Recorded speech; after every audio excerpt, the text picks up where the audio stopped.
کئی اہل دقت بیٹھے ہوئے ہیں اور میں محسوس کر رہا ہوں کہ آپ کی توجہات بھرپور ہیں. علامہ سید علی نقی نقن اللہ مقامہ کا بڑا حسین جملہ ہے. وہ فرماتے ہیں کہ اللہ کے وجود پر دلیلیں تو انگنت ہیں، ایک نہیں لاکھوں کروڑوں. جو دلیل آپ 50 آپ بنائیں گے، 200 آپ بنائیں گے، 600 آپ بنائیں گے، اور پھر ساری دنیا کا ایک ایک فرد ہزار ہزار دلیلیں اللہ کے وجود پر لے آئے گا، مگر ساری دلیلیں ایک طرف اور عصر عاشور حسین کا اطمینان دلیل خدا ایک طرف.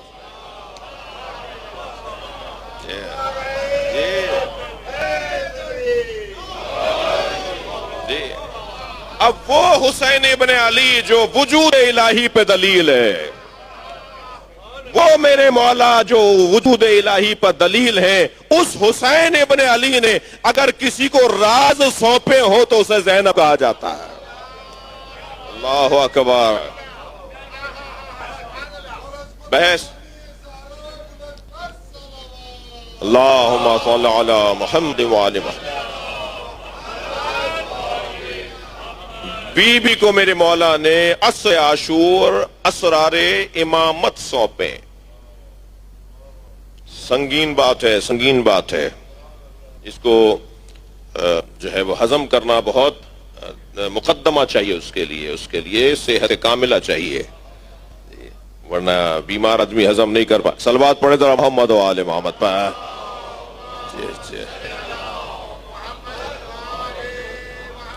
میری بی بی شریکت الحسین.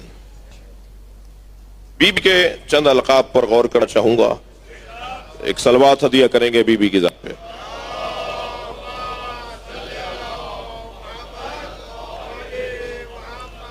عزیزان گرامی، سیدہ کے بی بی کے 61 القاب بیان کیے گئے.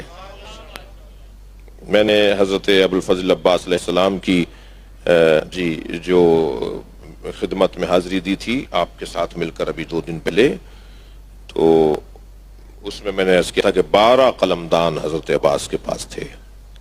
یہ سیدہ زینب کی عظمت بتا رہی ہے کہ ان کے 61 القاب ہیں، مگر یقیناً ان 61 القاب پر جنہیں غور کرنا ہے، میں ان کے لیے اشارہ عرض کر رہا ہوں کہ وہ زیارت نامہ جا کے پڑھیں. بی بی زینب کا جب زیارت نامہ جا کے پڑھیں گے آپ، جو شام میں سیدہ زینب کا زیارت نامہ بی بی کے روزے پہ رکھا ہوتا ہے، وہ آپ کے یہاں مفاتیح الجنان میں بھی ہے اور آپ کو نیٹ سے بھی مل جائے گا، تو بہت ہی آسان ہو گئی ہیں باتیں. تو ان میں جو بی بی کے القاب لکھے گئے ان پہ غور کریں تو یہ تعداد بنتی نظر آتی ہے. مگر یہاں میں چند القاب کی طرف آپ کی توجہات کو مبذول کرنا چاہوں گا. بی بی کے القاب میں ایک حسین ترین لقب ہے نائبۃ الزہرا. تھوڑا سا گردن ہلاتے رہیں گے تو آپ کو بھی میری ہمراہی نصیب ہو جائے گی. جی، نائبۃ الزہرا، سیدہ زہرا کی نائبہ. نائب وہ نہیں ہو سکتا کہ جس میں منوب کی صفتیں نہ ہو. توجہ کر رہے ہیں؟ تھوڑی تھوڑی سی تشریح. صلوات پڑھے محمد و آل محمد.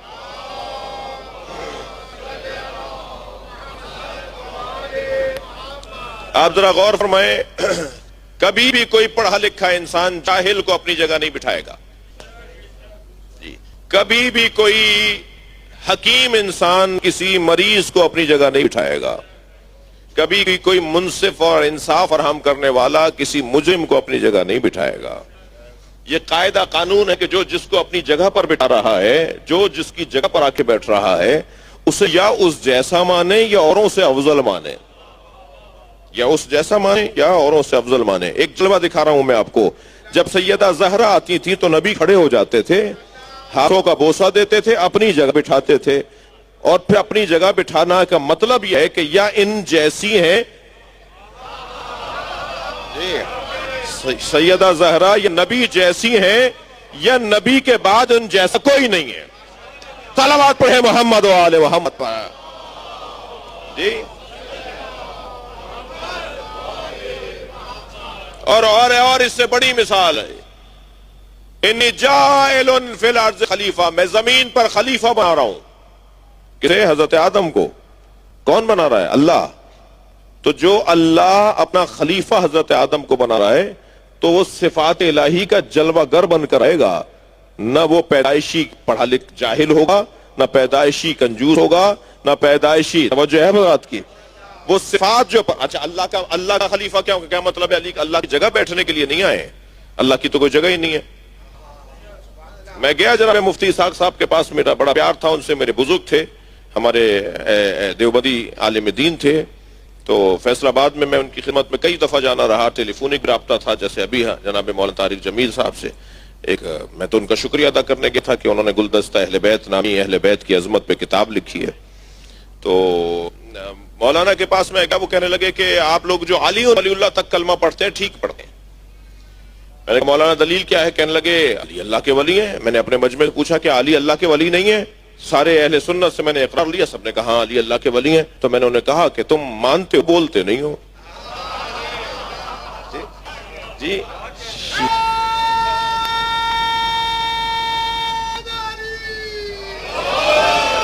میں نے کہا مفتی صاحب ہم تو خلیفتہ بلا فصل بھی کہتے ہیں۔ جو کہنے لگے آپ یہ بھی ٹھیک کہتے ہیں۔ میں نے کہا جی دلیل کیا ہے؟ کہنے لگے دلیل یہ ہے کہ خلیفہ مصطفیٰ کا مطلب ہرگز نبی کی جگہ بیٹھنا نہیں ہے، اس لیے کہ اللہ نے حضرت آدم کو خلیفہ بنایا، تو کیا اللہ کی کوئی جگہ ہے؟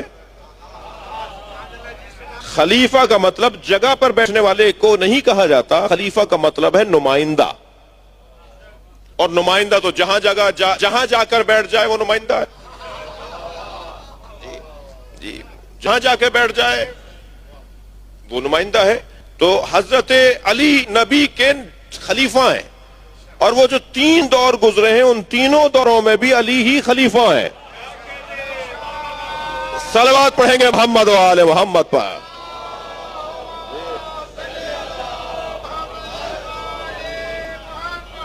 خلیفۃ بلا فصل، علی خلیفہ بلا فصل مصطفیٰ ہیں، لہذا علی نہیں بیٹھے اگر ممبر پر تو کیا مطلب ہے خلیفہ نہیں رہے؟ اسی لیے پیغمبر اکرم کی جگہ پر چوتھے دور میں جا کے بیٹھے، اور جب سرگوشیاں ہونے لگیں تو میرے مولا نے عمار سے پوچھا عمار یہ کیا باتیں کر رہے ہیں؟ کہا یہ باتیں کر رہے ہیں کہ آپ اس جگہ پہ بیٹھ گئے جہاں نبی بیٹھتے تھے، آپ سے پہلے آنے والے تو ایک زینت چھوڑ کے بیٹھتے رہے، آپ وہاں جا کے بیٹھ گئے جہاں نبی بیٹھتے تھے۔ تو میرے مولا نے ممبر پہ ایسے ہاتھ مار کے فرمایا ما ہذہ الوادی، لکڑیوں کا ڈھیر کیا ہے، میں تو نبی کے دوش پہ بیٹھا ہوں۔ توجہ، صلوات پڑھیں محمد و آل محمد پر۔ یہ نائبۃ الزہرا۔ اب میں آپ سے اور تھوڑی سی دقت چاہوں گا عزیزو، نبی کی جگہ بیٹھنے والی کو زہرا کہتے ہیں، زہرا کی جگہ بیٹھنے والی کو زینب۔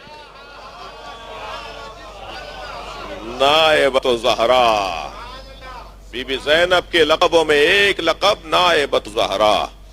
نائبۃ الزہرا کا تشریحی لقب ہے ثانی زہرا، یہ تشریحی لقب ہے، یعنی ہم کبھی کہیں گے جناب زینب کو نائبۃ الزہرا اور کبھی کہیں گے ثانی زہرا، ثانی دوسری۔ البتہ میں مطالعہ کر رہا تھا تو ایک عارف کا ایک پہلو، ان کی فکر کا ایک پہلو تھا، وہ فرمانے لگے کہ نائبہ میں اور ثانی میں فرق ہے۔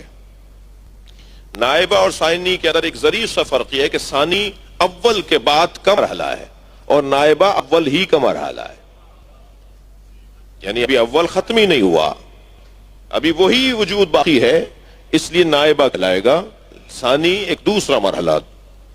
بی بی کے القاب میں ایک لقب عدیلۃ الخامس، بی بی کا لقب تھک تو نہیں رہے، عدیلۃ الخامس، 5 ہستیوں کی عدیلہ، جی 5 ہستیوں کی عدیلہ۔ اچھا عدیلہ اور عادلہ میں فرق ہے۔ عادل برابر والے وجود کو کہا جاتا ہے۔ آپ ایک ترازو میں مثال کے طور پہ بادام ڈال دیجئے، ایک ترازو میں 1 کلو کا باٹ رکھ دیجئے، تو یہ جب تک اس 1 کلو کے باٹ کے برابر وہ بادام نہیں ہوں گے آپ کو ڈالنا پڑے گا، اور آپ ڈالتے ڈالتے حتیٰ ممکن ہے کہیں جا کر 1 دانہ ڈالنا پڑے جو اس کے بالکل برابر آ جائے، تو اسے اس کا عادل اور اسے اس کا عادل کہا جاتا ہے، پھر اسے معادلہ بھی کہا جاتا ہے، پھر اسے معدل بھی کہا جاتا ہے۔ اس خاندان کے الفاظ ہیں۔ ادیب حضرات بیٹھے ہیں تو مجھے تو خربوزے کو دیکھ کے خربوزہ رنگ پکڑتا ہے، تو مجھے تھوڑا سا شوق بھی ہو رہا ہے کہ ذرا ان کے سامنے بات کر لوں کہ جو برابر کا وزن، ٹھیک ہے، اور بعض اوقات کیا، اکثر اوقات آپ نے بادام کے تولنے کے لیے آپ نے باٹ رکھے نا، تو کیا یہ باٹ کی قیمت بھی اتنی ہے جتنی بادام کی ہے؟ جی، اس کی بھی وہی حیثیت ہے جو بادام کی ہے، اس کی وہ حیثیت نہیں ہے جو بادام کی ہے۔ یہ تو پرکھنے کے لیے، تولنے کے لیے، سمجھنے کے لیے کہ اس کا وزن کتنا ہے، یہ اس کے برابر نہیں ہے، اس کی کوئی حیثیت برابر نہیں ہے۔ لیکن جسے عدیل کہا جائے گا وہ ہے کہ جن کی حیثیت برابر ہو۔ مثال کے طور پر صلوات پڑھے ذرا محمد و آل محمد۔ جی،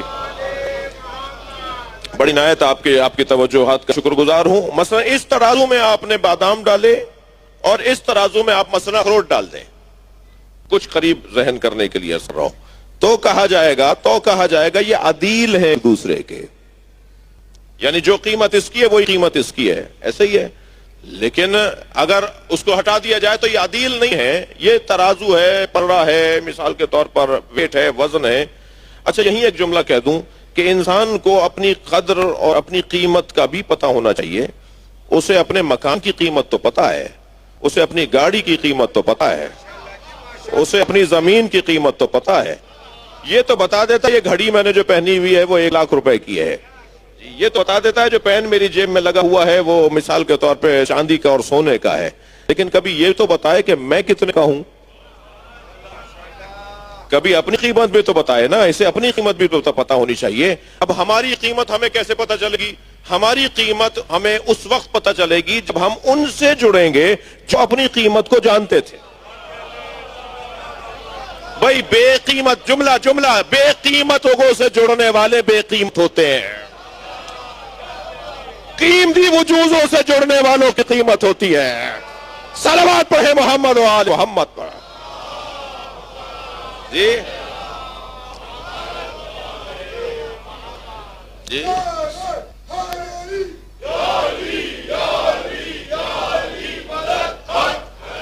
بڑی عنایت آپ کی توجہات کا شکر گزار ہوں میں۔ ایک مرحلہ اور، ہمیں اپنی قیمت کیسے معلوم ہوگی؟ ہمیں اپنی قیمت اس وقت معلوم ہوگی کہ جب ہم ان سے جڑیں گے کہ جو اپنی قیمت کو جانتے تھے۔ تو واقعاً ہم جڑے ہوئے ہیں انہی کے دروازے پر بیٹھے ہیں۔ اپنے امور زندگی کو چھوڑ کر آنا تو بہت چھوٹا کام ہے ان کے لیے۔ یہ جو اس وقت آپ نے خدمت کی ہے، اس وقت جو قربانی آپ نے دی ہے کہ ان کے نام پہ جمع ہے، یہ بہت چھوٹی سی خدمت ہے، ان کی بہت معمولی خدمت ہے۔ تو ہم جن سے جڑے ہوئے ہیں وہ اپنی قیمت کو جانتے تھے، تبھی تو بستر پہ لیٹ کر نفس بیچا ہے۔ اب علی نے بتایا ہے کہ علی کی قیمت کیا ہے۔ دقت چاہوں گا عزیزان گرامی، علی بتائیں گے کہ علی کی قیمت کیا ہے۔ علی نے اپنی قیمت بتائی ہے، میرا وجود اللہ کی مرضیوں کے برابر ہے۔ اللہ اکبر۔ جی اللہ کی مرضیوں کے برابر علی کا وجود ہے۔ اب میرے مولا نے اپنی قیمت بتائی، مولا ہم آپ کی بارگاہ میں بیٹھے، ہماری قیمت پتہ چلے، ہماری قیمت کیا ہے۔ میرے مولا نے اب ہمارا دام لگانے کے لیے، اچھا ہوتا ہے جب بڑا کاروباری جو ہوتا ہے، جی قرآن کے الفاظ ہیں ورنہ میں نہ بولتا، یہ بیچنے اور خریدنے کے معاملات قرآن نے بیان کیے ہیں۔ اپنے آپ کو بیچنا، اللہ کی مرضیوں کو خریدنا۔ وَمِنَ النَّاسِ مَن يَشْتَرِي نَفْسَهُ ابْتِغَاءَ، کچھ لوگ ہیں جو اپنے آپ کو بیچتے ہیں۔ تو یہ بیچنے اور خریدنے کے الفاظ قرآن میں ہیں۔ تو اب جو اچھا کاروبار کرنے والا ہوتا ہے، جو اچھا بزنس کرنے والا ہوتا ہے، وہی چھوٹے بزنس کرنے والوں کو سکھاتا ہے۔ ایسا ہی ہے نا؟ جناب خدیجہ سیدۃ التجار تھی، تاجروں کی سیدہ تھی۔ بی طے کرتی تھی کہ فلاں جنس کی قیمت کیا لگے گی بازار میں۔ جی بازار عکاس جب لگتا تھا مکے میں تو سارے تاجر جب جمع ہو جاتے تھے، انتظار ہوتا تھا فلاں نہیں پہنچا، ابھی فلاں نہیں پہنچا، اس لیے ابھی مارکیٹ نہیں کھلے گی، ابھی وہ ایکسپو سینٹر نہیں کھلے گا اس وقت کے ساتھ ہے جی، تو ابھی وہ نمائش نہیں شروع ہوگی، نمائش گاہ نہیں لگے گی ابھی۔ تو بی کے ہاں پہلے نشست ہوتی تھی، سیدہ کے لیے باریک سے پردے کا پردہ ڈالا جاتا تھا، ایک تار کا پردہ، اور سیدہ کی کرسی اس طرف ہوتی تھی بی خدیجہ کی، اور اس طرف سارے بڑے بڑے تاجر، کوئی مصر سے آیا ہوا ہے، کوئی یمن سے آیا ہوا ہے، کوئی جی مدینے سے آیا ہوا ہے، کوئی فارس سے آیا ہوا ہے، کوئی کہیں سے آیا ہوا ہے، کوئی ہند سے آیا ہوا ہے، بڑی بڑی دور دراز کے سفر طے کر کے تاجر اپنا اپنا مال لے کر آتے تھے، تو دوسری طرف کرسیاں لگتی تھیں اور پھر طے آتا تھا کہ کیا کرنا ہے، کیسے بیچنا ہے، کیا چیز بازار کتنے عرصے تک رہے گا، اس کے ریٹ فلاں جنس کے کیا طے پائیں گے، اور پھر وہاں جو بی بی کا آخری فیصلہ ہوتا تھا، اس لیے کہلائی جاتی تھی تاجروں کی سیدہ۔ جی جی اللہم صل علی، شکر گزار ہوں آپ کا، میں کچھ منزل پر آپ کو لے کر آ رہا ہوں۔ اب بیب جیسے بیب طے کرتی تھی نا، ایسے ہی اللہ سے جب کاروبار کرنے والا وجود ہے وہ جناب امیر المومنین کا وجود ہے۔ یہ گھرانہ سارا اللہ سے کاروبار کرتے ہیں، ان کا کاروبار اللہ سے ہوتا ہے، تو جو اچھا کامیاب تاجر ہوتا ہے وہی پھر چھوٹے تاجروں کو سکھا رہا ہے کہ کیسے تمہیں اپنے ریٹ لگانے ہیں۔ اب میرے مولا فرماتے ہیں کہ خبردار اپنے آپ کو لا تبی نفسک، اپنے نفس کو نہ بیچنا الا الجنہ، کم سے کم جنت کے عوض۔ تمہاری کم قیمت میں بتاتا ہوں، محنت کرو زیادہ لگوا لینا۔ میرے مولا نے ہماری کم سے کم قیمت بتائی ہے، اس سے نیچے آؤ گے تو خسارے میں رہو گے، اس سے کم بچو گے اپنے آپ کو تو خسارے میں رہو گے۔ زیادہ سے زیادہ تمہاری قسمت، زیادہ سے زیادہ تمہاری محنت، زیادہ سے زیادہ تمہارا شوق۔ میرے مولا نے فرمایا خبردار اپنے آپ کو نہ بیچنا الا الجنہ، جنت سے کم۔ مولا یہ تو آپ نے کم سے کم قیمت بتائی ہے، زیادہ سے زیادہ کیا ہے؟ اور جب نہیں آواز آئے زیادہ سے زیادہ وہی ہے جو میری لگی ہے۔ مجھ سے زیادہ قیمت کس کی لگی ہے؟ مجھ سے زیادہ قیمت، سب سے زیادہ قیمت میری لگی ہے کہ میں نے اللہ کی مرضیوں کو خرید لیا ہے۔ اب ذرا اس آیت کریمہ کو جو سورہ زمر کی آیت ہے اس پر توجہ کریں۔ آیت کہتی ہے کہ جب جنت کی طرف جنتیوں کو لے جایا جا رہا ہوگا تو وہ نہیں جائیں گے، انہیں دھکا دے کر لے جایا جائے گا۔ وَسِيقَ الَّذِينَ اتَّقَوْا رَبَّهُمْ إِلَى الْجَنَّةِ زُمُرًا، ان لوگوں کو جنہیں جنت دے دی گئی ہوگی، جن کے ہاتھ میں نامہ، توجہ چاہوں گا، جن کے ہاتھ میں نامہ عمل آ چکا ہوگا اور ان کا نتیجہ کار آ چکا ہوگا کہ اب انہیں جنت میں بھیجا جائے۔ سورہ زمر میں آیت یہ کہہ رہی ہے انہیں دھکا دے دے کے لے جایا جائے گا، وہ جنت میں نہیں جا رہے ہوں گے۔ بھائی دوزخ میں دھکا دے کے لے آیا جائے گا تو سمجھ میں آتا ہے، جنت میں دھکا دے کر لے جایا جائے گا یہ کیسے سمجھ میں آئے گا؟ تو کم سے کم یہ طے ہو گیا کہ جنت ان کی کم قیمت لگی ہے۔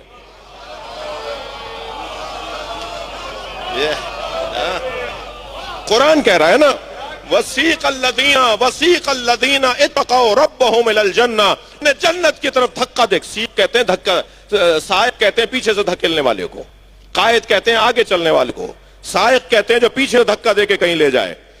وہ جو دھکا دے کر جو جنت میں، کیوں؟ اس لیے کہ جنت قیمت تو لگی ہے مگر کم قیمت لگی ہے۔ انہیں پوچھا جائے گا کیوں نہیں جا رہے ہو جنت کی طرف، تو جواب دیں گے کہ نہیں ہمیں جنت نہیں چاہیے، ہمیں حسین چاہیے۔